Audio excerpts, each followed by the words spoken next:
to New Stripe City, a YouTube channel for die-hard Bengals fans. I'm your host, Ace Boogie. If you love the Bengals and hate the Squealers, be sure to bang that subscribe button. And if you think the Squealers are dirty and that Mike Tomlin looks like Omar Epps, be sure to like this video.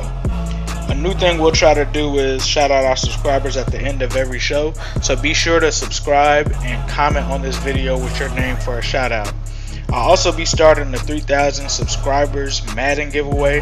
All you'll have to do is subscribe, comment, share this post, and you'll be entered. Be sure to tag our Twitter at New Stripe City when you share your posts. But today, this is why you guys came here. We're here to discuss the wide receiver position. And AJ Green has remained a constant stud in a group that has struggled to regain its form since Marvin Jones and Mosa Sanu departed after the 2015 season. The Bengals decided to invest in a bevy of draft picks at the position, including Tyler Boyd, Cody Core, John Ross, Josh Malone, and now Auden Tate. They also discovered an undrafted gem in Alex Erickson, and they also signed free agent Brandon LaFell. In 2017, the Bengals finished 26th in total receiving yards, which is not good, and this was due to a variety of factors. The first, outside of AJ Green, the Bengals receivers struggled to gain separation against opposing defenses. Second, the curious case of John Ross, which involved a late start to training camp, hidden injuries, and rarely playing. And third, a lack of an ideal threat opposite of AJ Green. AJ Green has remained the stud, and he always has been. But the chemistry between him and Andy Dalton last year was visibly noticed. It left him visibly frustrated as well. But I believe that Green will get back to the 2016 version of himself. Tyler Boyd initially was inactive at some points to start the season, but ended the season on fire with his memorable 4th and 12 catch to help the Bills get into the playoffs. Boyd is already tearing it up in training camp, and I believe he is a true threat to start at the number 2 position this season. John Ross never truly got to step on the field in a large capacity his rookie season, and he made his way into Marvin Lewis's doghouse. However, this offseason, he used it to bulk up and trained with former wide receiver TJ Houshmandzadeh, so expect Ross to be a huge factor this year. Cody Core started off as a guy that had a good season in 2016, but took a few steps back last year, competing with Josh Malone and Tyler Boyd to be active on game day. When given the opportunity, Core didn't do much with it. This season, he is a fringe 53 player and needs to show why the Bengals should keep him on this roster. Alex Erickson was an undrafted guy that was able to become a solid special teams contributor and a slot receiver for the Bengals.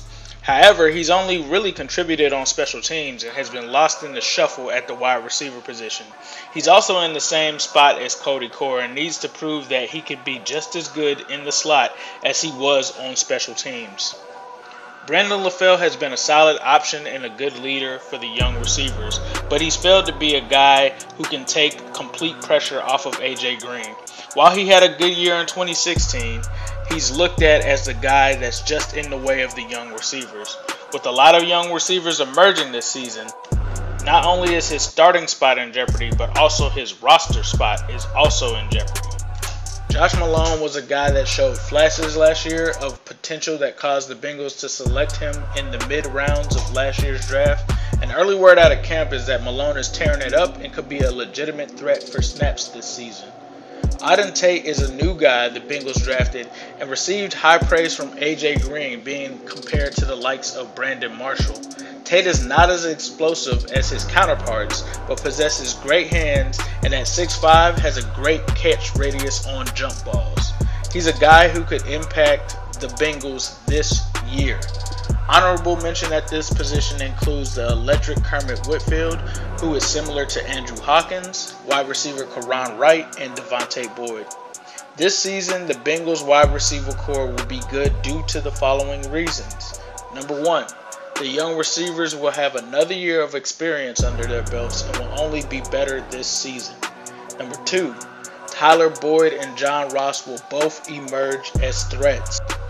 Next, the deep competition at the position will make players push each other to their limits. And last but not least, the new offense will hone on each wide receiver's individual skill set. So this concludes our segment, and now it's time for our shoutouts. A big shout outs to my new subscribers, Victor Sullivan, Emmistat Knox, LC Logan, Robo Dragon, Madden Penguin, Christian Storm, Caleb Hines, Nate Murphy, Flash FA, Kyle Willie, Deontay Bryant, and Romeo Palmieri. Be sure to check out our other videos, and if you know any other diehard Bengals fans, be sure to send them our way. And as usual, I'll leave you guys with a who day, all day, every day, and especially on Sunday.